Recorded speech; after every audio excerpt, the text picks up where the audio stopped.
지금 태국 정부 헛발질 때문에 타이 항공까지 문을 닫게 생겼는데 대체 태국 정부는 무슨 생각인 거야? 여기 태국의 대표 항공인 타이 항공의 승무원 대기실. 태국인 동료들에게 흥분해서 목소리를 높이는 한 프랑스 승무원이 있습니다. 오랜 시간 태국 항공사에서 일을 해왔지만 이번만큼은 정말 태국 사람들이 이해가 안 간다며 고개를 절레절레 저었다는데요. 그리고 얼마 지나지 않아 이 여성분이 지금 한국에 와 있다고 합니다. 대체 무슨 사연인지 궁금해지는데요. 오늘의 사연 시작합니다. 안녕하세요. 저는 타이항공에서 일하고 있는 프랑스 출신의 소피라고 합니다. 프랑스 사람인데 태국 항공사에서 일하는 게 좀 특이하게 보이시겠죠? 제가 비행을 할 때 태국어로 사와디카 라고 인사할 때 승객들의 눈이 동그래지는 걸 자주 봤는데 아마 제 이야기를 듣는 분들도 동그랗게 눈이 커지셨을 것 같네요. 그간 타이항공에서 일하며 금발의 푸른 눈을 가진 서양인이 유창한 태국어로 인사하는 모습이 신선한 충격이라는 이야기를 많이 듣긴 했어요. 정말 많이 듣는 질문이 어떻게 프랑스 여성인 제가 태국 항공사에서 일하게 되었을까? 인데요. 아버지께서 동남아시아를 기반으로 사업을 하셨어요. 그러다 보니 저희 가족은 자주 태국을 방문했고 어릴 땐 방콕에서 몇 년을 살기도 했죠. 어린 저에게 태국은 마법 같은 나라였습니다.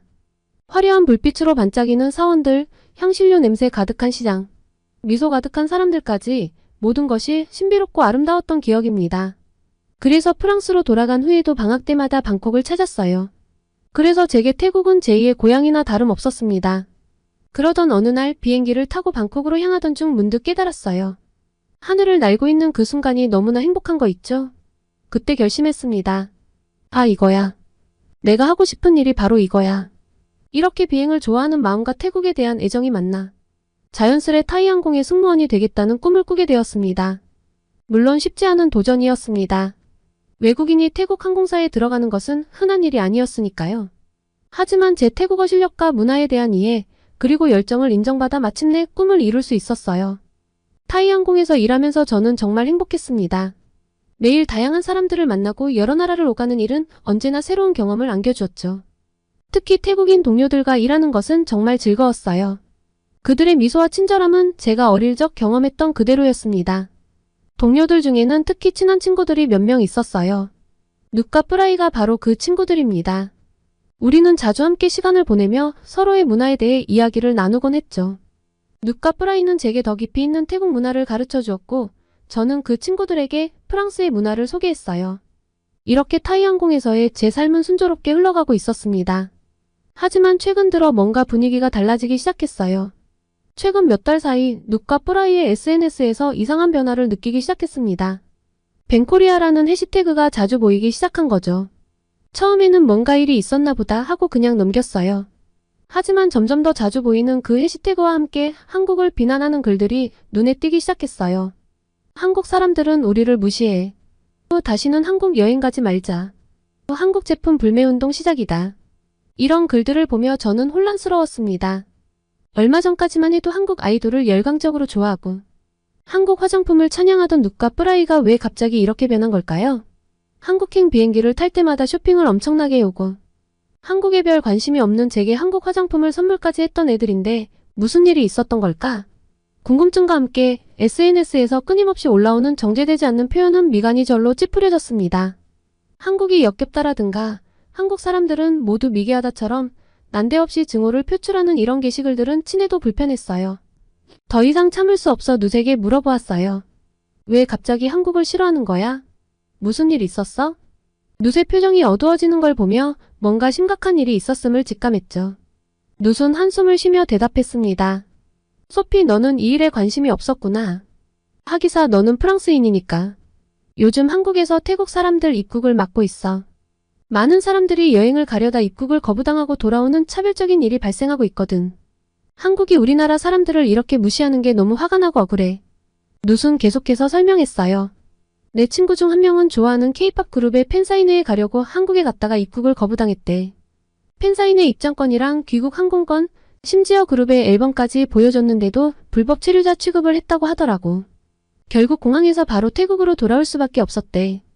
이야기를 들으면서 저는 충격을 받았어요. 한국이 그렇게 차별적인 국가라고? 그건 좀 아니잖아요. 누순 계속해서 다른 사례들도 말해주었습니다.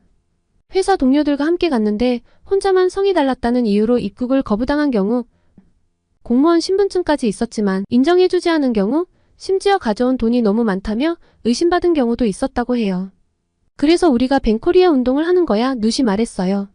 한국에 가고 싶어도 이런 취급을 받을 바에야 차라리 다른 나라로 여행을 가는 게 낫지 않겠어? 우리를 싸잡아 불법 체류자로 취급하는 나라는 다시는 가지 않을 거야. 그 말을 듣는 순간 제 마음속에 복잡한 감정이 일었어요. 더 자세한 이야기를 들어보고 싶었지만 그때 비행 준비를 알리는 방송이 나왔습니다. 눅과 저는 서로 눈빛을 교환하며 자리로 돌아갔어요. 이 이야기는 나중에 꼭 다시 들어봐야겠다고 생각하며 저는 승객들을 맞이할 준비를 했습니다. 여느 때와 다름없이 비행을 마치고 현지 호텔에 투숙한 저는 뉴스를 틀었습니다. 그런데 놀랍게도 프랑스 TV에서도 뱅코리아 운동에 대한 보도가 나오고 있었어요. 꽤나 상세히 보도하는 걸 보며 단순히 제 친구들만의 이야기나 태국인 일부에 대한 이야기는 아니라는 걸 깨달았죠. 뉴스에서는 태국 SNS에서 한국 여행 금지 해시태그가 검색어 1위를 차지했다고 보도하고 있었습니다. 이 해시태그로 검색해보니 정말 많은 태국인들이 한국 입국 거부 경험을 공유하고 있었어요. 한 태국인은 이전에 4번이나 한국을 방문했고 왕복 항공권과 호텔 예약 등 모든 입국 조건을 갖췄는데도 최근 한국 입국을 거절당했다고 했습니다. 또 다른 사람은 전 세계 20개국을 여행했는데 유독 한국에서만 입국이 거부됐다고 말하기도 했죠. 더 충격적인 건 일부 태국인들이 한국인은 태국인을게 돼지로 본다는 등이 과격한 비난을 쏟아내고 있다는 점이었습니다. 이런 반한 감정이 이렇게까지 커질 줄은 상상도 못했어요. 상황이 심각해지자 세타 타위신 태국 총리까지 나서서 이 문제를 정부 차원에서 조사하겠다고 밝혔다는 소식도 들었습니다. 태국 총리가 직접 나서는 걸 보니 이 문제가 정말 심각한 수준이라는 걸 실감할 수 있었죠. 게다가 몇 년 전 태국 정부가 태국인 불법 체류자 입국 거부 방침을 내세우며 한국에 머물던 태국인 불법 체류자들이 귀국을 하지 못해 한국 측에서 비용이나 장소 등의 문제로 강력히 문제를 삼으며 송환 요구를 했던 뉴스도 함께 확인할 수 있었는데요. 이를 가지고도 말이 많았습니다. 한국인들이 태국인을 인간적으로 대우하지 않고 불법 체류자 취급을 하며 내쫓으려고 한다. 시설에 들어간 태국인들에게 제대로 된 식사와 물을 제공하지 않고 있다 등등 확인되지 않은 소문이 퍼져나가고 있었거든요. 이 때문에 태국인들의 반한 감정이 점점 더 심해지는 것 같아 걱정되었습니다. 그리고 태국인들의 반한 감정, 불법 체류자 문제는 제게도 엄청난 영향을 끼쳤어요. 더 정확하게는 타이항공에 영향을 줬다고 표현을 해야겠네요. 우선 한국발 비행기에 탑승하는 승객 수가 눈에 띄게 줄어들기 시작했어요.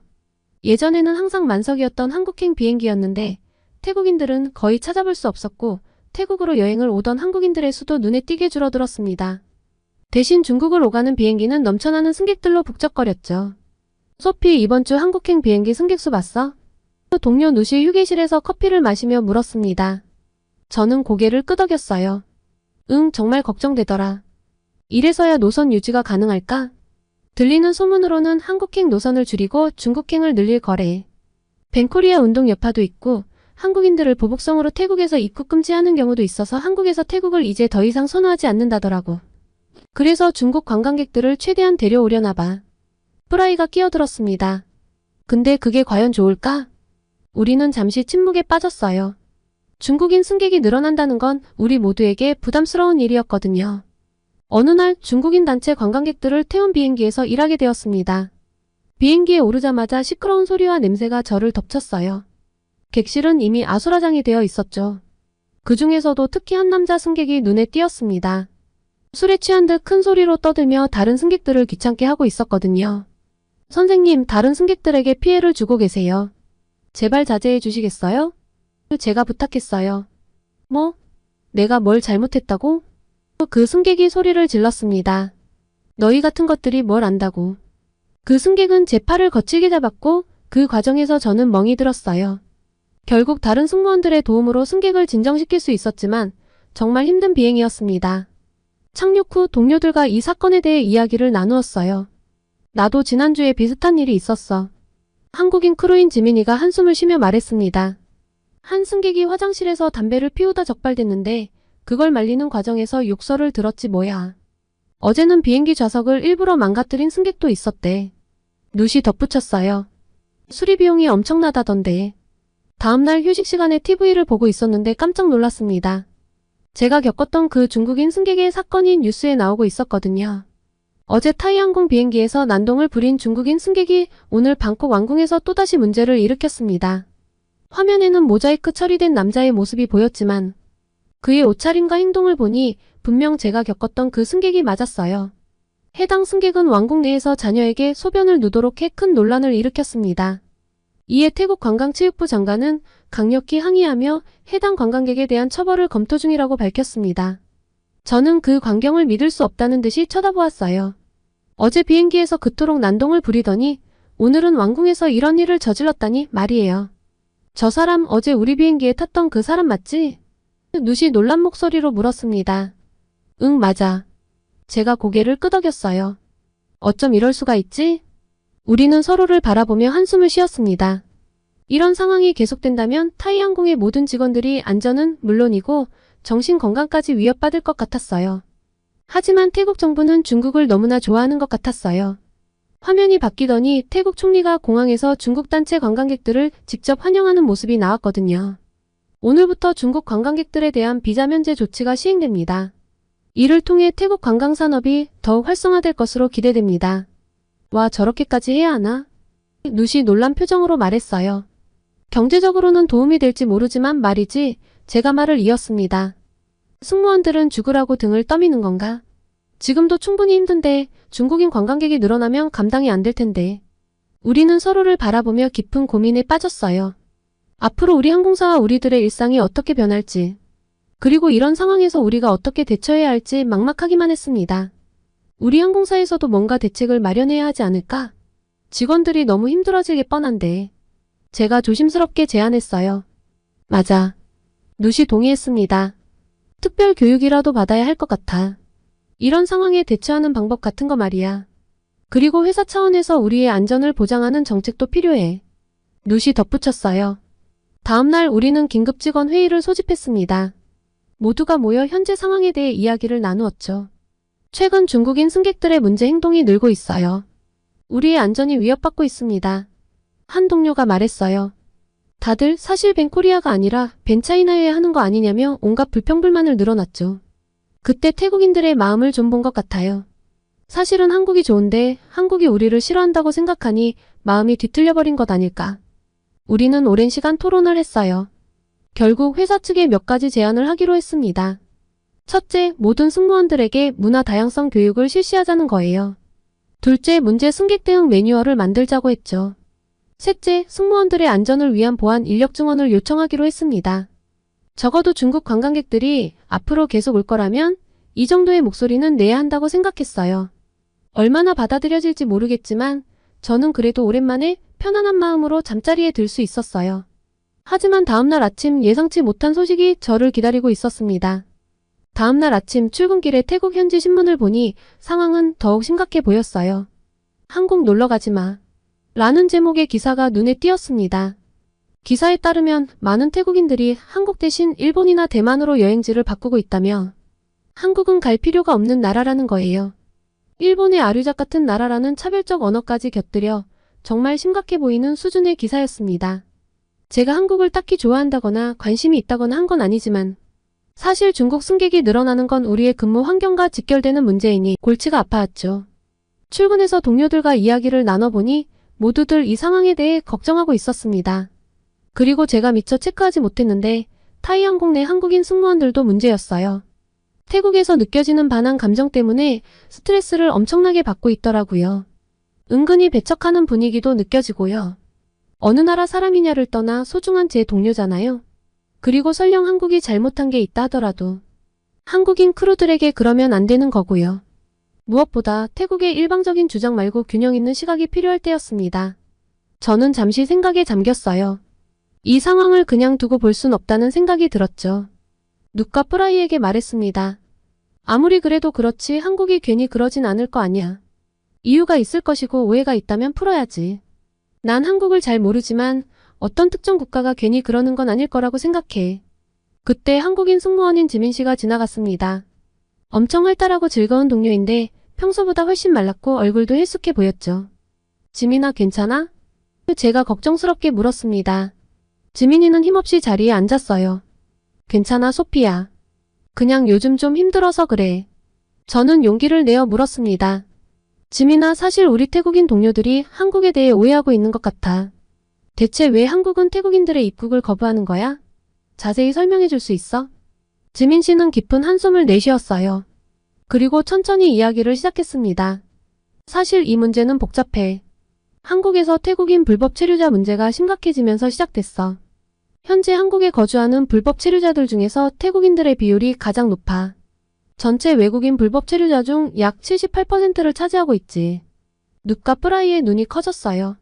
지민 씨는 계속 설명했습니다. 실제로 태국인 불법 체류자 수가 2015년 5만 2천 명에서 2023년 15만 7천 명으로 8년 동안 3배 넘게 증가했어. 이건 정말 심각한 문제야. 그렇게 많아? 누시 놀라서 물었어요. 응, 그래서 한국 정부가 입국 심사를 강화할 수밖에 없었어. 불법 체류자들 중에는 마약 범죄에 연루되는 경우도 있고 불법 취업으로 문제를 일으키는 경우도 많거든. 지민 씨는 최근 있었던 사건들을 설명해 주었어요. 광주에서 66명의 태국인 불법 체류자가 한꺼번에 검거된 일. 태국인들이 마약을 유통하다 적발된 사례 등을 말이죠. 그래서 한국 정부는 불법 체류자를 막기 위해 입국 심사를 강화할 수밖에 없었어. 하지만 이 과정에서 일반 관광객들도 피해를 보게 된 거지. 프라이와 눕은 고개를 숙였어요. 자신들이 SNS에 뱅코리아 해시태그를 올렸던 것이 떠올랐나 봐요. 우리가 잘못 알고 있었네. 프라이가 부끄러운 듯 말했어요. 정말 미안해, 지민아. 맞아. 우리가 한국의 입장을 전혀 이해하지 못했어. 눕도 덧붙였습니다. 지민 씨는 약하게 미소 지었어요. 괜찮아. 이렇게 서로 이해하려고 노력하는 게 중요한 거야. 그럼 우리가 할 수 있는 일이 뭐가 있을까? 제가 물었습니다. 우선 우리부터 이 상황을 제대로 이해하고 주변 사람들에게 알리는 게 중요할 것 같아 지민 씨가 말했어요. 그리고 우리 항공사에서도 이런 문제에 대해 어떤 입장을 가져야 할지 논의해봐야 할 것 같고. 우리는 모두 고개를 끄덕였어요. 이 복잡한 상황 속에서도 서로를 이해하려는 노력이 얼마나 중요한지 깨달은 순간이었죠. 지민이와의 대화 이후 우리 팀 내에서 한국에 대한 이해가 깊어졌어요. 다들 한국에 대한 일방적인 비난은 하지 않기로 했고 이러한 자정작용이 주변인으로 퍼져나갈 수 있게 좋은 영향력을 끼치자고 했습니다. 적어도 타이항공의 승무원들이 차별적인 시각으로 왜곡된 시선으로 이번 사태를 바라보지 말기로 했어요. 그리고 한국 출신 크루들과 함께 한국 문화에 대해 더 배우기 시작했어요. 한국에는 큰 관심이 없었는데 저는 처음으로 한국을 자세히 알기 시작했습니다. 그리고 점점 한국에 대한 관심이 커지면서 저는 한 번도 가보지 않은 한국을 직접 경험해보고 싶다는 생각이 들었습니다. 그런데 낯선 나라라 혼자 오래 여행을 하는 건 조금 부담스러워서 타이항공의 유명한 한국통인 마리아와 함께 가기로 했어요. 마리아는 이탈리아 출신인데 누구나 인정하는 케이팝 팬입니다. 비행으로 한국에 가면 그 짧은 시간에도 꼭 지하철을 타고 도심지에 가서 이것저것 쇼핑을 해오는 친구예요. 그 친구랑 함께라면 가이드가 따로 필요 없을 거란 생각이 들었죠. 마리아는 제 제안에 뛸 듯이 기뻐하더라고요. 자기가 한국을 제대로 보여주겠다며 짐만 싸라고 했죠. 저도 은근히 기대가 되었습니다. 그리고 드디어 출발하는 날 우리는 방콕에서 서울로 가는 비행기에 탑승했습니다. 설레는 마음으로 좌석에 앉았는데 옆자리에 한국인 남자 승객이 앉았어요. 처음엔 별 신경을 쓰지 않았는데 비행기가 이륙하고 얼마 지나지 않아 갑자기 심한 복통이 왔습니다. 아마도 아침에 먹은 것 때문에 체한 것 같았어요. 아침에 조금 늦잠을 자서 급하게 뛰어나왔거든요. 약을 요청해서 먹었는데도 도무지 체한 것이 내려가지 않더라고요. 식은땀이 줄줄 나기 시작했습니다. 이런 제가 좀 이상해 보였나 봐요. 괜찮으세요? 옆자리에 한국인 남자 승객이 물었습니다. 그의 목소리에는 진심 어린 걱정이 묻어 있었어요. 저는 괜찮다고 하려 했지만 갑자기 더 심한 통증이 밀려왔어요. 아, 죄송해요. 조금 체해서 신경 쓰이게 해서 죄송해요. 그 순간 그 승객이 무언가를 꺼내더니 제게 건넸습니다. 이거 드세요. 한국의 전통적인 소화제예요. 체했을 때 아주 효과가 좋아요. 저는 망설이면서도 그가 건넨 소화제를 받아들었어요. 정말 감사합니다. 그런데 이걸 먹어도 괜찮을까요? 그가 따뜻하게 미소 지으며 말했습니다. 걱정 마세요. 천연 한방 재료로만 만들어진 거예요. 저도 항상 가지고 다니는데 정말 효과가 좋아요. 이대로라면 비행기 안에서 어떻게 될지도 모르는 상황이라 우선 권유해준 소화제를 먹었습니다. 놀랍게도 얼마 지나지 않아 통증이 가라앉기 시작했어요. 뭔가 쑥 내려가는 느낌이 들더라고요. 와, 정말 효과가 있네요. 고마워요. 한국으로 가는 첫 시작이 끔찍할 뻔했다가 작은 병에 든 소화제 한 병 덕에 기분 좋게 바뀌는 순간이었습니다. 역시 기내에서 가장 매너가 있던 한국인들은 다르다니까. 마리아와 저희는 눈을 찡긋거리며 신호를 교환했죠. 그리고 저희는 관광을 시작했습니다.